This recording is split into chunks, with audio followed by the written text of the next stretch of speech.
తిరుమల శ్రీవారి ఆలయానికి చంద్రగ్రహణం ఎఫెక్ట్ పడుతోంది. ఎల్లుండి ఆలయాన్ని మూసేస్తోంది టీటీడీ.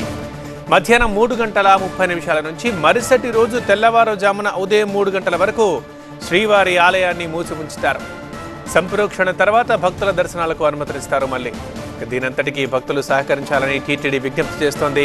గ్రహణం కారణంగా 7వ తేదీన శ్రీవాణి ఆఫ్లైన్ దర్శనాల సమయాన్ని మధ్యాహ్నం 1 గంటకు మార్చారు. 8వ తేదీ వీఐపీ బ్రేక్ దర్శనాల కోసం సిఫారసు లేఖలు స్వీకరించబడవని టీటీడీ అధికారులు చెబుతున్నారు. ఈ నెల 7వ తేదీ పూర్ణిమ ఆదివారం నాడు సంపూర్ణ రాహుగ్రస్త చంద్రగ్రహణం సంభవిస్తున్నది. ఈ చంద్రగ్రహణం రాత్రి 9:50 ప్రారంభమవుతుంది. తెల్లవారుజామున 1:31 ఈ గ్రహణం పరిసమాప్తమవుతుంది. ఇది శతభిషం పూర్వభద్ర నక్షత్రం కుంభరాశిలో ఈ గ్రహణం సంభవిస్తుంది. ఆ రాశి వారు గ్రహణాన్ని చూడకుండా జాగ్రత్తగా ఉంచడం మంచిది.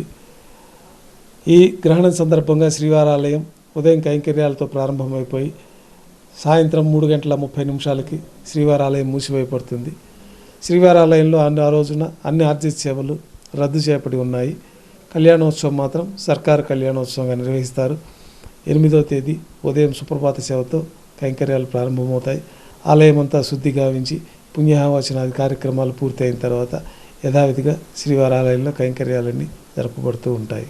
భక్తులందరూ కూడా ఈ యొక్క గ్రహణ సమయాన్ని అనుసరించి ఆ రోజు వారికి దర్శనం కూడా 3:30 తర్వాత ఉండదు కాబట్టి దానికి తగిన విధాలుగా ఏర్పాటు చేసుకోవాలి.